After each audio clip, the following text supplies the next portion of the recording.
j'ai décidé de te faire cette vidéo là, déjà c'est pour si tu as envie de faire comme moi, en gros, de remettre sur route des épaves. Quand je dis épaves, c'est des voitures vraiment qui sont épaves, trous dans les bas de caisse, moteur HS, ou alors refaire des remises en route de véhicules, comme j'ai fait avec la R11 et le trafic. Quoique le trafic, on pourrait quand même dire que c'est une épave, comme il manquait le carburateur, l'alternateur et j'ai dû refaire un bas de caisse. Normalement c'est considéré comme une épave. La R11 remise en route, parce que tout était là pour être remis en route. Voilà. Donc je vais t'expliquer, si tu veux faire à peu près la même chose que moi ou juste de l'entretien basique que tu as envie de faire, quelques outils à avoir. Pas besoin d'être équipé comme des professionnels, comme tu peux voir Naruto, Feu Vert ou d'autres magasins, Midas ou Speedy.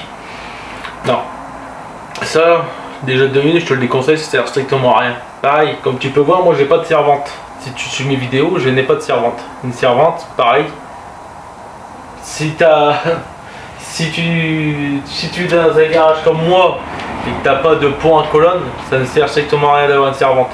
Parce que tu vas être le plus souvent au sol que debout à travailler. Donc une servante, honnêtement pour moi ça n'a pas d'utilité. J'aimerais bien en avoir une, mais honnêtement je serais plus souvent allongé à terre en train de réparer la voiture ou la refaire que d'être debout en train de la bricoler, tu vois. Donc aussi, si tu veux faire de la bricole, sache que t'as pas besoin d'avoir un garage double voiture, tu vois, comme le mien. Même si là actuellement je peux mettre qu'une seule voiture, qu'une double voiture. Tout ça, ce que tu vois, en gros, t'en as pas besoin. T'en as pas besoin parce que moi, j'ai commencé dans la rue, ensuite dans une cave, pour finir dans un garage. Voilà comment j'ai commencé moi la mécanique. Voilà. La mécanique, je l'ai commencé dans la rue. Directement. Alors sache que tu n'as pas le droit, tu as un texte de loi qui te le dit, tu n'as pas le droit de faire de la mécanique à même la rue. Tu dois être soit sur un terrain privé, soit chez toi. Mais sur la voie publique, c'est interdit de faire de la mécanique. Pour l'une des raisons auxquelles j'ai pu comprendre, risque de pollution, la première des raisons. Et après les autres trucs, c'est risque de pollution, risque de créer un accident, risque de te faire un accident. Donc en gros, tu peux te blesser et puis là, quelqu'un va devoir venir en aide, et il peut se blesser pour venir te venir en aide sur ça. Et en même temps, là, les gens peuvent penser que tu es en train de voler une bagnole. Enfin, que tu es en train de voler des pièces sur une voiture. Sache que déjà dans la rue, tu n'as pas le droit.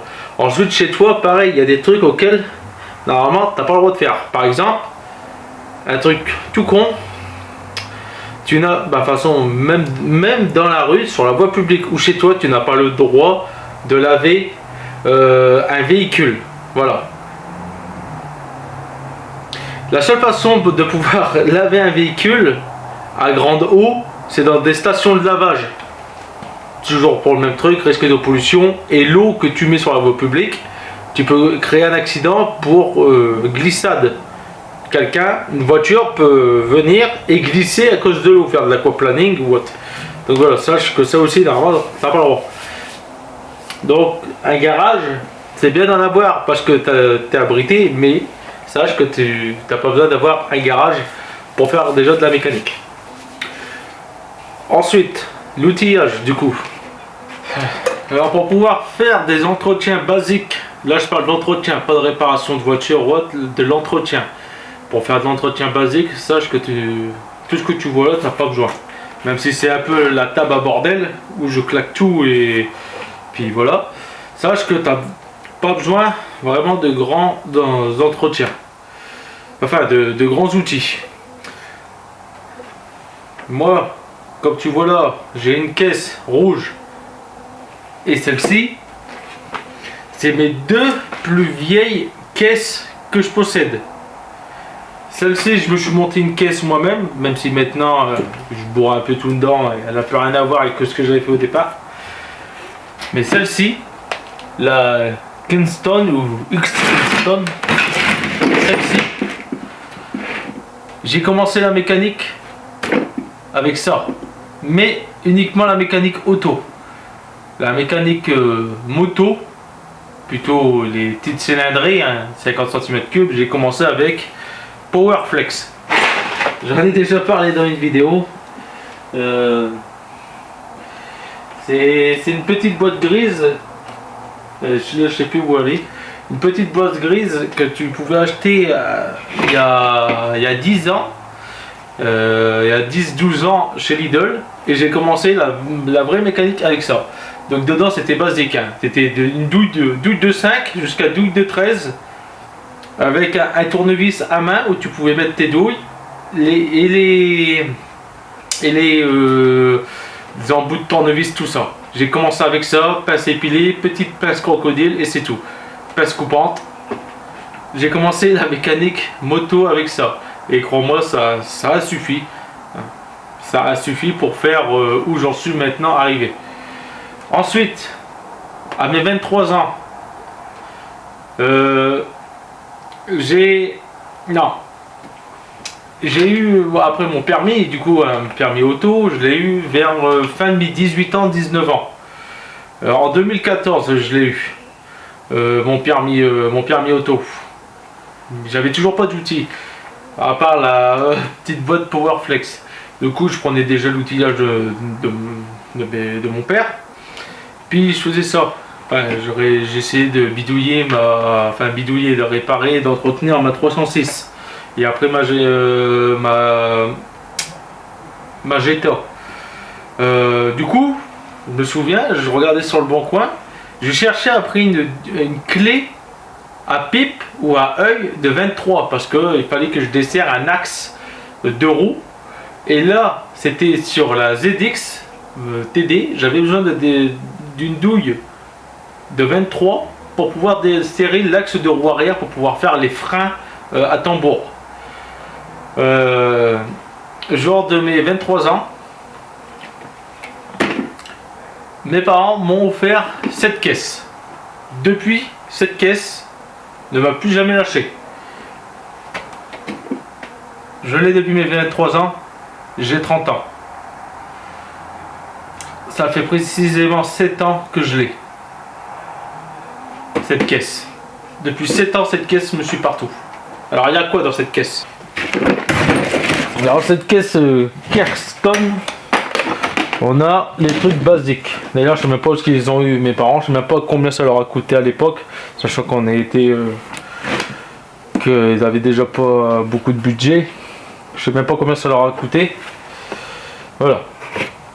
Mais dès que j'ai eu cette caisse là, j'ai été le plus heureux des mondes, crois-moi. D'ailleurs, je sais même pas s'ils savent que je l'ai encore. Bon, elle a du vécu, hein. Il y a eu de la terre, comme tu vois, de l'huile et un peu de tout. Le seul truc qui n'est plus Kingston, c'est ça. Ça, j'ai utilisé avec. En gros, quand tu mets un certain angle, et ben en gros, ça veut pas prendre. Et ici, ça s'est cassé sur le premier. Maintenant, quand tu fais ça à la déboulonneuse, ça va pas. Ça, c'est le seul truc qui n'est pas de Kingston. Ça, c'est du Parkside. Le coffret Parkside est là-bas. Voilà. Donc, ça, c'est Parkside. En même temps, l'autre, je l'ai bousillé. La tête ici, elle était cassée. Elle tournait dans le vide. Il n'y avait plus de cran. Et là, il me manque ça. Voilà.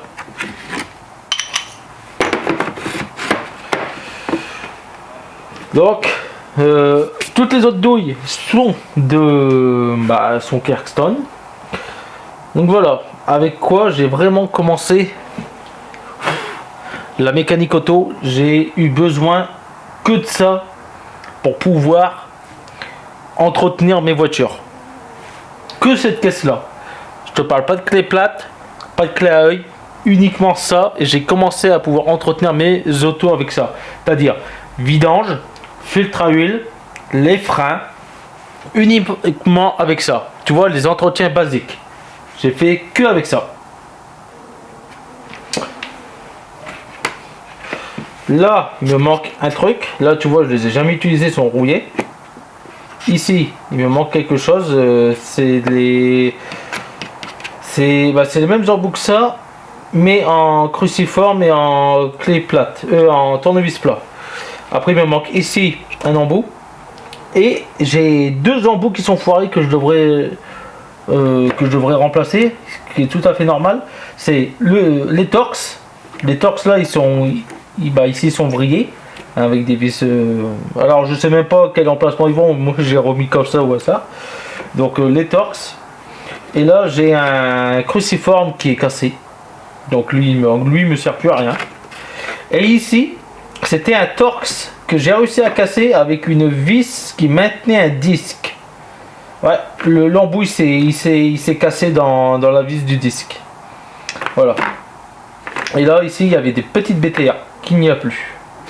Donc elle n'est pas complète. Donc là ça c'est des douilles pour les bougies. Ça pareil. Le seul truc qui manque dedans, c'est une douille de 13 longue sur le cliquet là.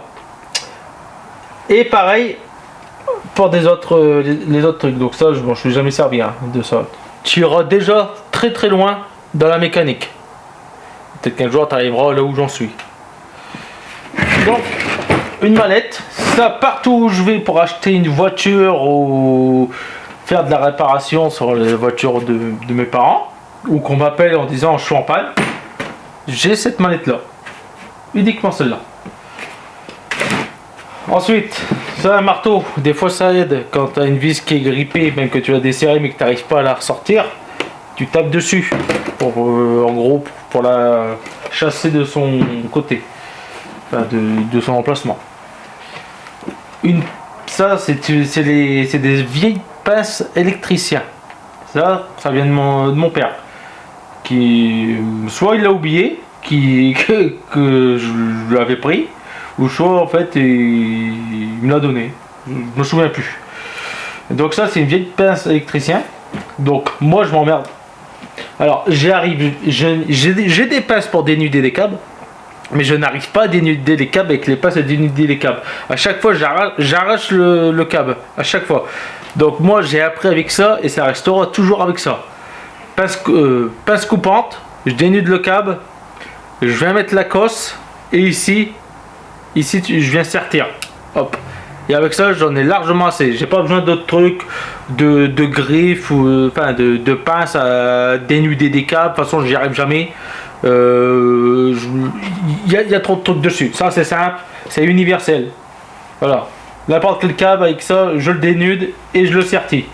Donc une pince coupante. Ça sert tout le temps. Des Colson, des Serflex, des Sercab, des Rislan.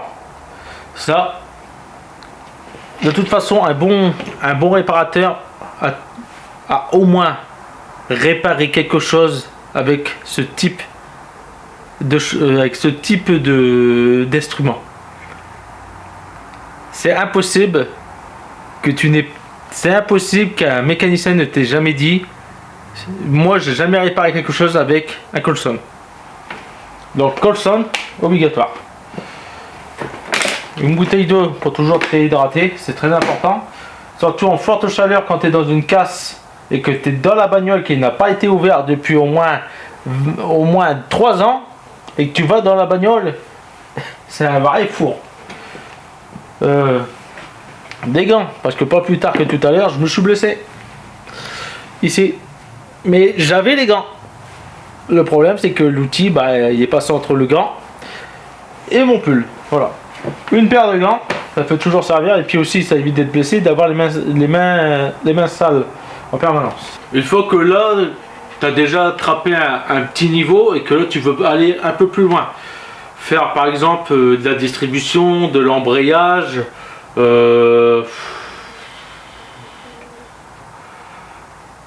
Ouais, c'est déjà là tu as déjà commencé un autre cran si tu es déjà arrivé à la distribution et à l'embrayage. Donc là après, Je te conseille aussi ça, bah, j'aurais peut-être déjà dû te le dire aussi, achète ça. Alors, j'ai pas commencé avec ça, mais ça je l'ai eu il y a quoi, il y a peut-être 3 ans, 3-4 ans, une lampe. Alors, prends pas des halogènes, parce que de une, les halogènes, ça chauffe, les lampes de chantier halogènes, ça chauffe, c'est bien. Quand tu es dans un garage d'hiver et que c'est pas isolé, c'est bien, ça réchauffe, mais le problème c'est que ça t'éblouit, et en plus de ça, bah, tu risques de te brûler. Et aussi, comme ça chauffe, et ben si tu le mets vers toi par exemple, et que tu es occupé sous la voiture, et que tu le mets vers toi, vers la voiture, là, la chaleur projetée par le phare du projecteur peut venir brûler ta peinture. Parce que c'est une ampoule à 1000 watts, hein, les lampes halogènes de chantier, c'est 1000 watts. Hein. Donc déjà de une, ça consomme, c'est un radiateur, le bazar. Ouais, comme c'est un truc de chantier, c'est en gros ils t'ont fait du 2 en 1. Ça éclaire et ça te réchauffe, mais ça peut aussi te brûler. Donc moi j'ai ceux-là à LED, ils sont pratiques, mais ils sont chiantes. Ceux-là éblouissent trop. Mon casque de soudure, par exemple, même que je les mets même que je regarde là et que j'éclaire par là, il y a trop d'intensité, il y a trop de lumen dans ceux-là. Pourtant c'est des 40 watts de consommation, mais il y a trop de lumen. Ceux-là c'est des Profilex. Alors, mon avis, ça vient de chez Jiffy, on me les a offerts, mais je pense que ça vient de chez Jiffy. Ici il y avait une barre, enfin un genre de levier pour promener avec, mais ça m'emmerdait plus qu'autre chose. Du coup bah, je l'ai enlevé. Mais des lampes pour éclairer, c'est pas mal. Tout type de lampe, hein. Même une lampe, tu vois, même ce type de lampe là, fait très bien l'affaire. Fait très bien l'affaire. Après tout dépend comment tu veux travailler. Là c'est juste pour regarder à peu près, mais si tu veux vraiment après faire du travail la nuit, je te conseille quand même des projecteurs. Ensuite, si tu en as marre de dépenser tes sous, par exemple 20 € pour le montage d'un pneu, et ben je te conseille plusieurs gammes de démonte pneus, du fin, du gros, et démonte pneus plats. Comme tu vois, ils n'ont pas les mêmes têtes. Alors après celui-là ça vient d'un Lada Niva, donc je l'ai eu parce que j'ai acheté une pochette complète d'outils. En fait je voulais une pochette pour pouvoir mettre dans le trafic, et finalement je l'utilise même pas, la pochette est partie à la poubelle. C'était une vraie de l'URSS. J'ai les outils d'ailleurs URSS, mais la sacoche est partie à la poubelle. Après elle était vieille aussi. Et du coup je l'ai jeté, je m'en servais même pas. Donc plusieurs types, hein, du grand et du fin. Les gros c'est bien pour les retirer, et quand tu veux pour les remettre, alterne avec des fins. Ça c'est des monte-pneus moto, hein. Ça va très bien une fois que tu arrives vers le bord, pour éviter de te fatiguer à remettre le pneu. Les fins c'est bien pour pouvoir choper la lève du pneu et le passer. Donc j'ai des monte-pneus. Ça c'est tout ce que je fais moi-même. Mais pour ça c'est quand tu veux pour remettre le pneu, hein, parce que pour démonter le pneu, tu peux regarder sur internet. Tu peux soit le démonter à l'étau, hein, je te parle d'un étau, hein, je te parle de ça. Un étau, bien sûr pas un petit, un gros étau. Dis pas que c'est impossible, je l'ai déjà fait.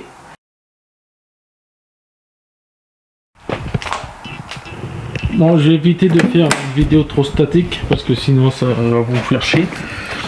Donc la caisse à outils qui est badgée WRC. Une caisse à outils basique, premier prix, acheté chez Bricoman, voilà. Donc à mon avis, j'ai jamais regardé en dessous. Merde, bon, ça va encore. Ça va encore, je crois qu'elle a été démolie. Elle était toute neuve, et ben tu vois qu'elle a travaillé. Hein. Donc ça, la caisse, je vais à la casse avec ma caisse et ça. parce qu'il y a des outils maintenant en plus là-dedans. Donc oui, comme tu vois, il y a des outils, mais il y a aussi des roulements. Donc dans ma caisse, qu'est-ce qu'on retrouve? Parce que maintenant aussi quand j'achète des trucs, les deux ne vont pas sans l'autre. Quand j'ai l'un, j'ai l'autre, et quand j'ai lui, enfin quand j'ai lui, des fois je l'ai tout seul, c'est pour un truc simple, mais souvent ça ne va pas sans l'autre. Quand j'ai lui, j'ai automatiquement celui-là avec. Voilà. Donc là, la caisse est un peu vidée. Je dis bien un peu vidée parce que elle pesait une tonne la caisse. D'ailleurs, je sais même pas comment ils ont fait pour jamais casser ça. Caisse premier prix chez Bricoman, je te le dis.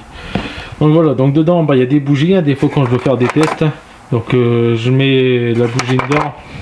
Puis bah, je fais tourner pour voir si c'est un problème d'allumage ou non, même s'il existe des genres de tournevis ou what. Donc des clés à œil, voilà, donc, que j'avais acheté chez Naruto. Des clés à œil, je crois que j'avais pris de 10 jusqu'à 22. Clé à œil, alors avant c'était bien rangé, c'était clé à pipe, clé à œil, clé plate ensemble, et maintenant bah, tu vois c'est le brun. Donc des tournevis, d'ailleurs il faudrait que je me rachète des tournevis plats parce que je ne sais pas pourquoi ils ont disparu. Mais j'ai plus beaucoup de tournevis plats. Voilà. Donc ça, bah, c'est ce que j'ai commencé à mettre maintenant quand j'ai eu des véhicules à carbu. Donc pour les allumages à transistor et... Merde, comment on dit? Pas transistor. À vis platiné. Voilà, tu vois, là tu vas être content, vis platiné. Et ben pour gratter un peu, pour avoir le contact. Donc ça j'ai dû racheter en urgence parce que je retrouvais plus l'autre, et une fois que je l'ai acheté, ben, j'ai retrouvé l'autre. Donc une passe croco.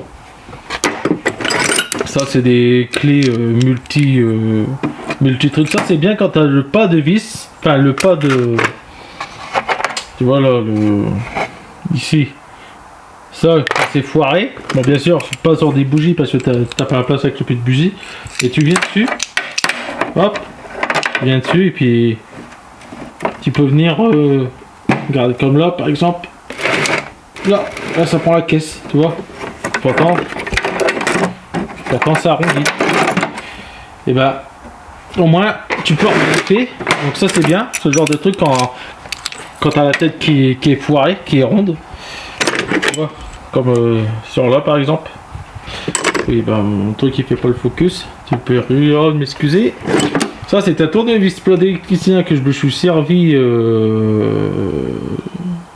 pour voir des pots de peinture quand j'ai repeint le trafic. Une brosse à dents quand tu as besoin de brosser les dents. Hein, juste à côté de la voiture, c'est très pratique. Donc tu vois en ce moment j'ai les dents très noires. Non, c'est surtout pratique en fait quand tu dois retirer, avant de retirer des bougies, bah, tu grattes à côté. Hein, ça évite que la merde elle tombe dans le moteur quand tu retires la bougie. Donc ça n'a pas lieu d'être là-dedans, mais c'est là-dedans quand même. J'avais une lime quand tu dois limer quelque chose. Hein. Donc après tout ça c'est pareil, ça c'est des ressorts. Tout ça vient encore, ça date. Quand j'avais comme ma Passat. Donc il y a des trucs que je savais pas où les mettre. Alors du coup la caisse est devenue une caisse de rangement aussi. Tu vois comme là c'est des axes de frein. Ça vient de la rotule inférieure de la Passat au niveau de l'amortisseur. Tu vois. Donc clé plate, pince multiprise. Ça c'est une clé de 13 spéciale pour le ZX. Ça, c'est quand j'ai voulu remonter la pompe à injection. Et ben, j'avais pas de clé courte et j'avais pas. En fait, je savais pas comment aller la chercher. Bah, angle à 90 degrés, comme ça. Et puis hop, je le prenais ici par le bout. Dis-toi que là sur le devant, hein. Dis-toi que ici il y a la pompe et en gros on voyait que ça. Voilà. Donc en gros, je faisais comme ça. Hop. Petit à petit pour pouvoir le visser. Un marqueur. Pourquoi un marqueur? Je sais pas, mais un marqueur. Voilà. Donc voilà, ça c'est bien aussi. Mais bon, il faut avoir l'outil hein, qui va avec. Ça c'est bien quand tu as une visseuse. Donc comme tu vois elle est assez complète. Ça je l'ai utilisé quand j'ai fait quand j'avais fait la cloison de séparation dans le trafic. Et donc tout ça. Ça c'est bien aussi. Après quand tu as la visseuse c'est bien. Voilà. Donc ça je m'en suis jamais servi mais c'est de la grosse. Ça doit être de la grosse merde. C'est acheté sur Amazon. Ça c'est pour retirer des essuie-glaces pour éviter de casser les axes des essuie-glaces. Voilà, donc en gros tu dévisses, mets ça dans l'essuie-glace, puis hop tu viens serrer comme ça, et puis tu visses, pop, hop ça le retire. Donc tout ça c'est dans ma caisse. Un arrache-rotule, un arrache-rotule de direction. Voilà, ça c'est bien. Ça c'est une pince multiprise mais d'une autre époque, donc elle est là-dedans parce qu'elle est là-dedans, mais je m'en suis jamais servi. Voilà. Des clés comme ça, j'ai oublié le nom. Voilà. Tout ça, pour moi c'est indispensable quand je vais sur des épaves pour remettre en route tout ça. Important aussi, des durites. Ça c'est une durite de dépression qui viennent à scooter, donc ça fait très longtemps qu'elle est là-dedans. Des durites, c'est bien d'en avoir quand tu as des durites qui sont cassées, durites d'air, durites d'essence, c'est bien d'avoir des durites aussi en stock. Donc ça, c'est tout ce qu'il y a dans ma caisse. Après, chacun fait sa caisse à sa guise pour l'utilisation qu'il a besoin. Moi, je sais que ce qu'il y a dedans, je peux faire à peu près tout. Avec ce qu'il y a dans ma caisse là, plus là-bas. Les entretiens courants et quand tu commences à faire un peu plus en mécanique. Voilà. Donc là maintenant, on va aller comme si que tu es dans un garage et là que tu vas encore aller plus loin, faire maintenant. Tu veux faire ce que moi je fais maintenant sur les voitures. C'est-à-dire, tu remets en route des épaves et tu restaures des épaves où tu restaures des voitures qui vont partir à la casse parce que les propriétaires ils s'en débarrassent, ou alors parce que tu veux les sauver. Et ben maintenant que tu es arrivé à ce stade là, tu as envie d'avoir un peu plus d'accessoires, tout ça pour éviter déjà de passer en fait tu veux plus être dans le mode ghetto, mais tu veux être dans le mode mécanicien amateur maintenant et restaurateur amateur. Et ben là, une fois que tu as déjà les outils là, ce qui te manque encore, c'est déjà un local. Donc une fois que tu t'es trouvé un local, là c'est parfait. Ben là maintenant, ce qu'il faudrait que tu aies, c'est d'outillage électrique. Donc dans l'outillage électrique, je te conseille d'avoir une déboulonneuse avec des douilles de déboulonneuses, tu vois. Ceux-là, ce sont des Parkside, ils font très bien l'affaire. Il y a eu quelques tests. Un gars qui s'appelle Brico Vidéo. Entre des douilles classiques et des douilles pour clé à choc, ces douilles de clé à choc, pas douilles de déboulonneuse, et ben tu as un peu plus de couple.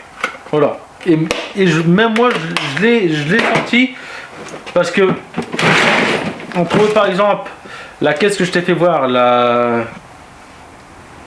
caisse orange, ben, mes douilles, normalement là je pourrais tous les recycler. Parce que mes douilles, je les ai utilisées au départ avec ça, et je les utilise encore avec ça.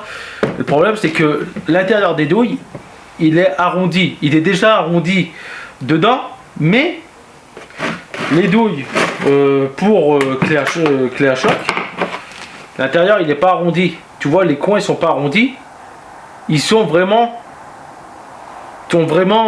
triangulaires, ils sont carrés quoi, il y a des angles, tandis que les autres ils sont arrondis pour justement que après tu puisses défaire facilement l'écrou, pas que tu dois aller aux chasse-goupilles pour retirer l'écrou parce que l'écrou dedans il s'est bloqué.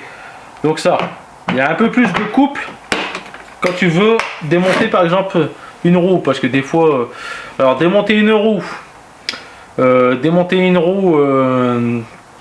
à la clé, c'est chiant. surtout quand elle est grippée. Donc une bonne déboulonneuse, ça fait très bien l'affaire. Prends pas de déboulonneuse de premier prix de merde. Ça, je sais pas ça vaut quoi. Mais le seul truc que je peux te dire, c'est que ça fait 1 an que je l'utilise, même si elle est dans cet état-là, parce que des fois je l'attrape avec mon pied, donc elle traîne à terre. Ça fait 1 an que je l'utilise, elle était toute neuve, je l'ai acheté neuf, mais elle va très très bien. Tu vois? Donc celle-ci c'est une NL en batterie lithium à 2,5 ampères-heure en 18 volts. Et ça fait très bien l'affaire. Après je change de batterie, je prends une batterie avec un ampérage plus gros, elle va avoir encore plus de puissance. Et tu vois, prends les déboulonneuses nouvelle génération. Celle-ci c'est une brushless. Donc celle-ci, honnêtement, elle m'a beaucoup aidé et beaucoup fait avancer sur le travail, mais aussi elle m'a fait beaucoup de misère. La déboulonneuse, tu l'utilises juste pour déboulonner. C'est pas une boulonneuse. C'est une déboulonneuse. Parce que des fois tu as vraiment la flemme, tu dis que tu vas aller plus vite et il arrive ce qu'il arrive des fois. Ça, c'est le 3e démarreur que je casse à la déboulonneuse. Voilà, comme on dit, jamais 203. Et ben, j'avais la flemme, la masse du solénoïde, je la remettais dedans, je mettais la vis, je mettais la rallonge.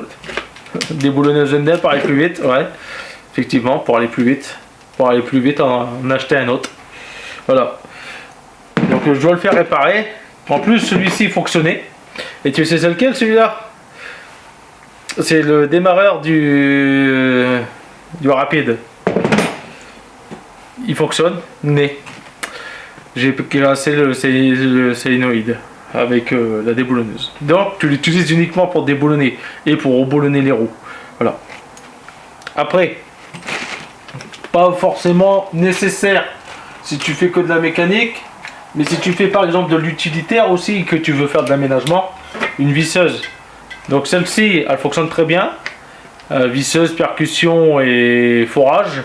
Mais il faut changer les batteries. Il ne faut pas prendre des batteries en... Je crois que c'est du 1,5 ampères. Ouais, du 1,5 ampères. Il ne faut pas prendre des 1,5 ampères. Ça tient pas longtemps. Il faut vraiment prendre au-dessus. Donc pareil, NL. Ça fait 1 an que je l'utilise. Pas 1 an tous les jours, mais ça fait 1 an que je l'utilise. Voilà. En outil électrique, c'est ce que je te conseille. Tu vois, NL, c'est pas une marque de merde, je suppose, mais ça fait très bien le taf. Ensuite, un autre outil électrique indispensable si là tu fais de la carrosserie et que tu veux faire que de la carrosserie, mais pas de mécanique, ou alors très peu, de la carrosserie. Bah moi, sache que je fais de la carrosserie avec des postes Parkside. Un à l'arc et un au MIG, sans gaz. Ça fait le taf. Honnêtement, ça fait le taf.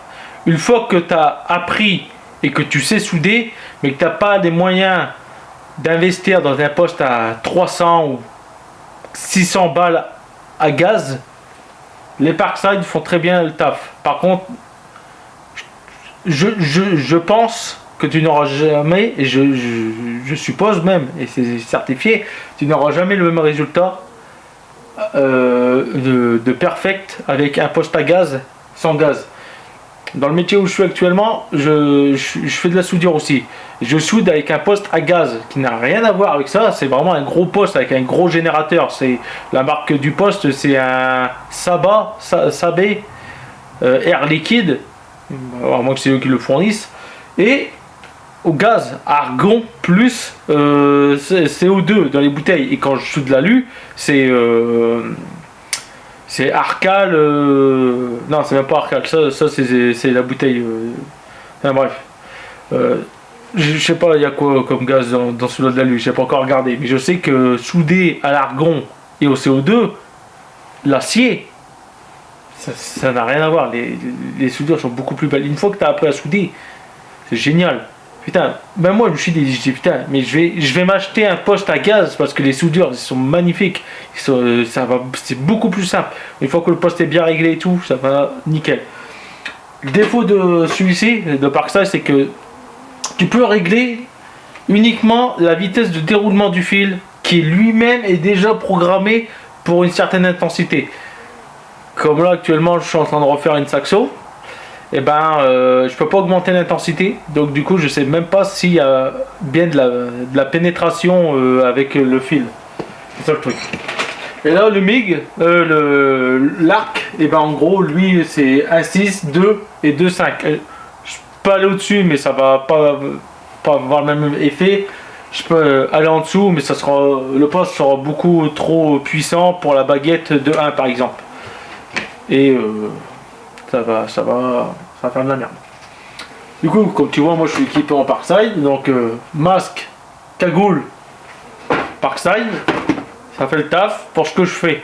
Je dis bien là pour ce que je fais. Là je suis pas du tout dans le truc de carrosserie. Hein. Moi là je suis vraiment que dans la mécanique. Pour ce que je fais, ça convient pour un contrôle technique. Voilà. Donc ce que je fais en carrosserie, pour le contrôle technique, ça convient. Ensuite, un outil pas forcément nécessaire et que même je regrette un peu d'avoir acheté parce que j'en voulais une. Perceuse à colonne. La perceuse à colonne, honnêtement, je m'en suis servi 4 fois et plus jamais. Voilà, donc ça fait 4 ans que je l'ai. En 4 ans, une journée d'utilisation en 1 an. Elle est là, elle est toute neuve, elle est juste poussiéreuse, mais la machine est toute neuve. Et je m'en sers même pas en gros. Voilà. Elle est neuve. Donc ça, honnêtement, pour moi, pour ce que je fais, c'est pas la peine. Ensuite, j'aurais dû t'en parler peut-être aussi. Une bouteille de gaz avec chalumeau, ça c'est bien. Quand tu as des écrous grippés ou autre, tu les chauffes et ça t'évite beaucoup de problèmes de cassage de vis. Donc, quand tu es toujours dans la mécanique réparation amateur, et là, tu passes après en amateur plus. Je te conseille une clé dynamométrique, même si tu en as peut-être déjà une pour les écrous de roue. Mais là, je te conseille une clé dynamométrique si tu veux faire la réparation moteur. C'est-à-dire, tu sors un moteur, tu le démontes et tu le remontes. Donc, ou alors, tu vas réparer le joint de culasse. Donc là, je te conseille une clé dynamométrique. Celle-ci, c'est une clé dynamométrique Elite. À mon avis, ça vient de chez Action. C'est pas moi qui l'ai acheté, on me l'avait offert. Je pense que ça vient de chez Action. Elle fait très bien le boulot. Là, actuellement, je sais l'état comment m'en servir. Je savais pas du tout comment m'en servir avant. Celle-ci, elle fait Newton. Pareil, mais là c'est pour affiner. Là, c'est dans les réglages. Une lampe stromboscopique. Très utile quand tu as des véhicules à carburateur à rupteur. Sans rupteur, enfin par condensateur et vis platinée, lampe stromboscopique. Je te remercie à toi abonné qui me l'a offert, qui me l'a envoyé. Je sais même pas combien ça coûte. Je sais juste que sur internet ça coûte 20 balles, mais ça doit être de la merde. Celle-là, je pense pas qu'elle vienne chez Amazon, parce que tu m'as dit que ça faisait très longtemps que tu l'avais, donc je suppose que ça c'est de la qualité. Donc elle doit vous valoir très cher. Lampe stromboscopique. Un petit fer à souder de l'étain quand par exemple tu as des câbles qui sont cramés ou alors au niveau de l'ampoule pour éviter de faire mettre des dominos. Là on commence là, comme je t'ai dit, on parle dans le amateur plus. Un compresseur à air, donc lui c'est un petit. Moi là pour le gabarit que je fais, enfin pour les trucs que je fais, ça serait bien que j'en ai un plus gros. Là ça c'est un 24 litres, un 100 litres. Irait très bien. Moi là, en gros, je peux juste m'en servir pour gonfler des pneus et de la soufflette, parce que je peux pas faire de la carrosserie, faire du ponçage avec. Le compresseur se vide trop vite et je peux rien faire avec. C'est bien pour gonfler des pneus, pour dépanner, mais je peux pas travailler avec le compresseur. Je conseille d'avoir une chèvre et un support moteur pour pouvoir travailler. Voilà. Parce que travailler, réparer un moteur sur une table ou alors au sol, comme j'ai pu faire, c'est la merde, c'est très chiant. Donc je te conseille une chaîne. Après je te conseille d'avoir une table, comme j'ai, hein, peut-être pas aussi grosse, mais comme j'ai, bien costaud, pour pouvoir poser des charges lourdes. à hauteur bien sûr. Après il y a des coffrets à outils aussi que j'ai acheté, d'autres qui sont bien, d'autres qui pourraient être bien si tu prends de la qualité, et d'autres que j'ai acheté qui sont bien mais c'est vraiment de la merde. Alors ça par exemple, c'est pour pouvoir faire les canalisations de frein. L'outil en lui-même va très bien, ça fonctionne très bien. Là je peux aller de la classique de la voiture jusqu'à du gros pour poids lourd. Enfin pour poids lourd, pour sortir un truc comme ça. Puis même les poids lourds c'est plus hydraulique, c'est tout par air. Donc cet outil là est très bien, mais il faut vraiment que tu prends de la gaine cuivrée, bien de la cuivrée, hein. Fais pas comme moi je me suis fait avoir. J'ai vu que sur le visuel c'était marqué cuivre, mais enfin le visuel, la photo c'était cuivré, mais c'est pas du cuivre en fait. C'est juste un recouvrement de cuivre, et mais c'est en nickel. C'est un genre de nickel, de l'aluminium, c'est gris. C'est pas du fer, pourtant c'est aimanté, mais c'est pas du fer. Donc si tu as le bon tuyau, tu arriveras bien à sortir ça. Parce que si le tuyau c'est de la merde, quand tu vas venir pour le pincer en fait, et que tu vas venir serrer pour faire l'olive, au lieu de que ton câble, ton tuyau reste bloqué dans l'outil, ce qui va se passer c'est qu'il va glisser. Et du coup, tu n'arriveras pas à faire l'olive. C'est pour ça que depuis un petit moment, j'ai galéré sur mes canalisations à cause de ça. Donc ça, l'outil indispensable si tu fais de la restauration de vieux véhicules. Ou alors des véhicules qui sont assez âgés, parce qu'une canalisation cassée, c'est vite arrivé, ou une canalisation qui est rouillée, tu crois qu'elle est bonne, tu fais tout ton système de purge, puis au premier coup de frein, avec l'assistance moteur, ta canalisation elle casse. Ça m'est arrivé avec le fourgon, il y a une canalisation que j'avais pas faite. Et ben ça m'est arrivé, j'ai fait 3 freinages et la canalisation elle a cassé. Ensuite, ça, je m'en suis servi uniquement une fois. Et ça, je m'en suis servi, c'était pour régler la pompe de gasoil du ZX Break. L'outil là aurait pu être mieux, alors tu vois, il y a tout ça, je me suis juste servi de ça. Ça, le renvoi d'angle, c'est de la merde. Du coup, tu es mal taré avec le comparateur, enfin avec le mano. Et ça c'est vraiment. Alors moi j'ai besoin de cette pige là. Et ben cette pige là c'est vraiment de la merde. Parce que si tu peux voir, elle est voilée, elle est tordue. Cette pige là, 4 fois j'ai dû aller la retirer avec une pince. Parce que la pompe elle a tourné. La pige, quand la pompe elle a retourné de l'autre côté, la pige elle s'est mise entre la came de la pompe et le corps de la pompe. Et ben bloqué dedans, la came elle a tourné, et hop, ça en fait ici ça avait fait un angle droit, ça avait fait un W. Et ben alors j'ai eu de la chance, c'est que ça n'a pas cassé dans la pompe, mais c'est de la qualité de merde, parce que c'est malléable en fait. C'est de la pâte à modeler le bazar. Bon, c'est assez dur à le plier, mais tu arrives à le plier. Donc ça, achète vraiment de la qualité si tu veux vraiment faire des réglages. Et en plus sur ça, cet outil là, comme c'était de la merde le renvoi d'angle, je me suis acheté ceci.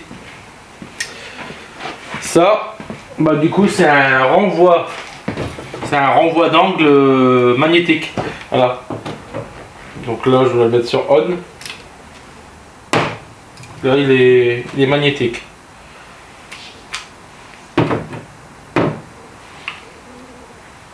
Voilà. Donc ça, achète ça avec ce kit là, mais achète vraiment de qualité. Ça je crois que je l'avais payé 25 euros, 19 euros. Prends de la qualité. Si tu veux pas être emmerdé comme moi, devoir saquer ta pige parce qu'elle reste bloquée dans la pompe, et même que même que la came de la pompe a tourné mais que la pige reste bloquée dedans, prends vraiment de la qualité. Ensuite ça Ça c'est bien quand tu fais des amortisseurs. Pareil pour des amortisseurs, c'est dangereux. Donc si t'as pas du tout confiance en ton matériel, fais-le faire par un professionnel. Ou achète des amortisseurs déjà tout montés. Ça coûtera un peu plus cher, mais ça... Tu mourras pas. Alors la première fois que j'ai fait des amortisseurs, c'était sur ma Golf 2. J'avais acheté ça uniquement pour ma Golf 2 parce que j'avais besoin de celui-ci, d'une BTR H7 diamètre 7, pour avoir en fait la BTR longue, pour pouvoir passer la clé à œil ou la clé à pipe, percer, mettre la tige au-dessus et en même temps desserrer l'axe de l'amortisseur avec l'écrou. À l'époque j'avais pas encore de boulonneuse, je faisais tout à la main. Donc ça, je m'en suis servi uniquement pour la Golf 2 et depuis bah c'est en train de rouiller. Et je m'en sers plus. 15 € je crois que j'avais payé. Mais tu vois, je l'ai juste utilisé pour ça, mais parce que j'ai pas encore eu l'occasion d'utiliser pour autre chose. Mais les douilles longues, c'est bien aussi, enfin les clés longues, c'est bien aussi si tu dois aller loin. Là, il n'y a pas besoin, c'est pas comme des remorques. Des remorques, des semis. Donc ça c'est bien pour faire des amortisseurs, pour moi. Pas pour toi, je sais pas. Ensuite ça, un repousse piston que j'ai acheté récemment. Et non, je ne l'ai pas acheté pour le C5. Et moi, ça aurait été bien que je l'achète pour le C5. Parce que au départ, le C5, je faisais avec un serre-joint et une clé. Je serrais le serre-joint, je tournais le piston de l'étrier de frein pour le faire entrer. Et j'ai fait ça sur d'autres voitures. Et ben, j'ai craqué du coup les soufflets de protection des cylindres, des pistons d'étrier. Donc maintenant, j'ai acheté ça, et ça je l'ai acheté Naruto, j'en avais besoin, je sais plus pour qui, j'en ai eu besoin. Ah si, j'en ai eu besoin, c'est parce que pour refaire les freins arrière de la 407 du mari de ma cousine, l'acheteur de la Renault 5. Donc j'ai acheté ça, et crois-moi maintenant j'utilise ça, ça va enfin bien. Hein. Bon, ça c'est plus quand tu as le frein à main qui est sur l'étrier de frein, mais pareil si tu as un étrier qui est grippé, ben ça c'est bien pour pouvoir repousser le piston. Voilà, c'est pas mal. Alors ça je vais le redécouvrir avec vous parce qu'il était caché derrière. Je sais plus ce que c'est, mais je pense que c'est pour les tests de compression. Il était là-bas derrière, je pense que c'est ça, si je me trompe pas. Voilà, c'est bien ça. Test de compression.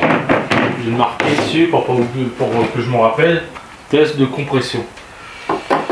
Ça, bah c'est bien, mais c'est un peu des gadgets, tu vois. Parce que j'ai parlé avec un casseur et des mécaniciens, puis même t'entends sur d'autres trucs YouTube. Alors, on me dit, en gros, c'est juste pour faire beau. Voilà, en gros, c'est juste pour faire beau. Moi, je l'ai surtout acheté, c'était pour tester les compressions du moteur du trafic, pour savoir justement s'il y avait un problème ou non. Et j'avais pu détecter comme quoi que sur un des cylindres, j'avais un bar de moins. Ça indiquait aussi que si sur tes 4 cylindres, enfin sur les cylindres, si tu as un bar de différence par cylindre, en gros ton moteur il est usé ou endommagé. J'avais bien un cylindre endommagé, et j'ai pu constater comme quoi que j'avais un cylindre auquel il y avait 2 segments de cassés sur le même piston. Donc ça c'est bien. Et aussi ce qu'on me disait, on me dit de toute façon, le mieux c'est pas ça, ça sert à rien de le faire à froid, parce que ton moteur il reste pas froid. Il fabrique de la chaleur avec la combustion du carburant. Donc en gros il faut le faire quand ton moteur il est chaud. Donc niveau outillage, on a fait un peu le tour, mais je t'ai pas parlé des accessoires de levage, parce que Oui, la base, c'est quand même de lever un véhicule. Parce que faire ça sur les roues, ça va 5 minutes. Mais quand tu as besoin d'aller plus loin pour faire une vidange, il faut que ton véhicule soit levé. Donc, moi je possède des chandelles. J'en ai acheté 2. J'en ai 2 comme ça, jaunes, à crémaillère. Et ça, on appelle ça des chandelles à crémaillère. Voilà.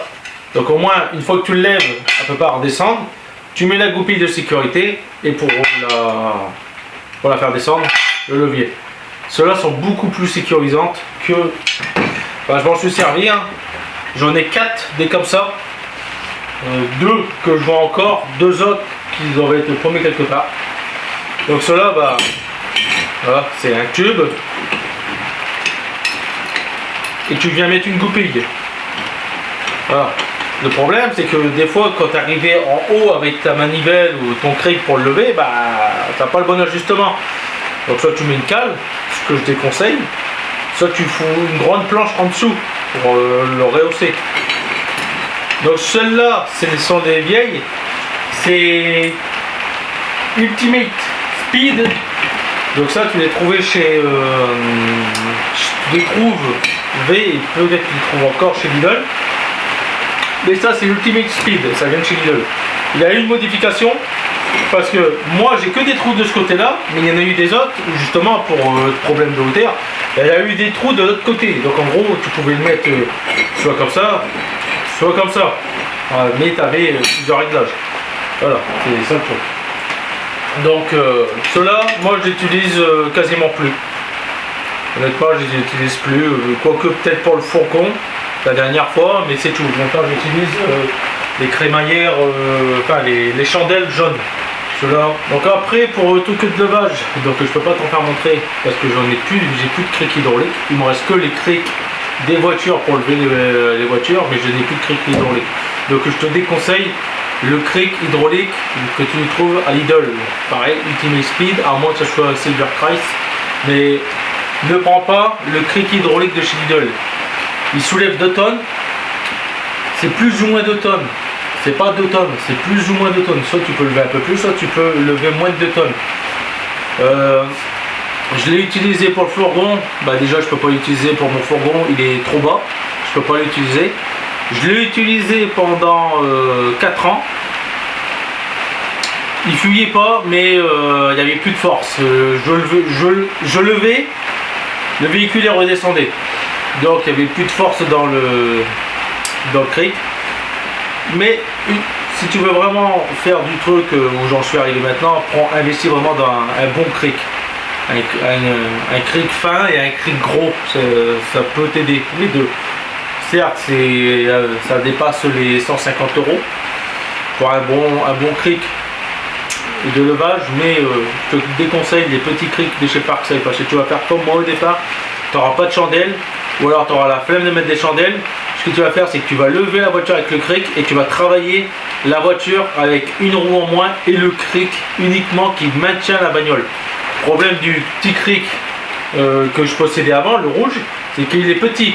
Donc du coup, il y a tendance à basculer. Bon, je pense avoir fait le tour. Je voulais attendre que la pluie cesse, mais malheureusement elle ne cesse pas. Je pense avoir fait le tour de tous les outils, on va dire, indispensables pour pouvoir commencer à faire de la mécanique et faire de la bonne mécanique après. Il y a peut-être des trucs que j'ai oublié de parler, comme par exemple les compresseurs de ressort. Ça, je t'en parle pas, comme je t'ai dit, c'est dangereux, je préfère pas d'en parler. Moi, je les ai, mais les trucs qui sont vrillés, donc c'est dangereux. De toute façon, pour pouvoir compresser les ressorts, je te conseille une clé à choc aussi, parce que les faire à la main, c'est très très chiant. Donc, je t'en parle pas uniquement pour ça. Après, il existe les outils, les machines pour. Je te conseille plutôt de prendre ça. Les faire à la main, c'est hyper dangereux. Moi, je me souviens que sur ma Passat, quand on l'a fait, j'ai desserré trop vite un côté. Ce qui s'est passé, c'est que le compresseur ressort, il était plus tenu. Le ressort, il s'est complètement détendu d'un côté, il était encore serré de l'autre, et la coupelle au-dessus, elle s'est complètement arrachée. J'avais besoin de ce véhicule, donc du coup, ce que j'ai dû faire, c'est que j'ai dû recomprimer le ressort, mettre l'amortisseur, fixer le haut, donc du coup, l'amortisseur il ballottait. et venir desserrer les ressorts, enfin les compresses ressorts, un coup à droite, un coup à gauche pour venir mettre le plaqué, mais sachant que la coupelle elle est arrachée. J'ai roulé comme ça jusqu'à la vente. Contrôle technique passé, c'était ok. Alors, et puis après le véhicule, bah, je m'en suis débarrassé. Niveau outillage, maintenant tu sais quoi investir et où tu te trouves si tu as certains types d'outillage. Et enfin, où tu te trouves. Ce que tu peux faire avec certains types d'outillage. Comme par exemple les trucs du début, avoir juste ma manette orange, ça et un cric de levage. Si j'aurais que ça, je ne pourrais pas réparer une bagnole entièrement. À un moment donné, il faut investir. Et avoir un toit, honnêtement, ça aide. Un toit, un préau, un truc de ce que tu veux, honnêtement, ça aide pour pouvoir faire de la mécanique. Bon, comme tu as vu, je t'ai pas parlé beaucoup pour faire de la carrosserie, parce que moi, je fais très peu de carrosserie. Peindre des voitures, tout ça, moi, ça va 2 secondes. Après, j'ai pas le matériel. Je pensais avoir le matériel pour faire de la peinture, mais pas du tout. Avec un petit compresseur, comme je t'ai pu montrer, c'est pas possible. Donc, carrosserie, j'en ai pas parlé, plus que j'en ai parlé pour les postes à souder. Voilà. Faire de la carrosserie au châssis, bas de caisse, oui. Faire de la carrosserie esthétique, non. Je suis pas encore arrivé à ce niveau-là. Du coup, j'espère que ma vidéo t'aura aidé à faire ce que tu pensais pouvoir faire avec les outils que tu avais. Ce que moi je te conseille de faire avec le type d'outils que tu as et ce que je te conseille de faire avec les outils qu'il faut pour faire le travail que tu veux faire. Voilà. Donc merci à toi d'avoir regardé et moi je vais commencer le chantier sur la Saxo. Donc on se revoit plus tard.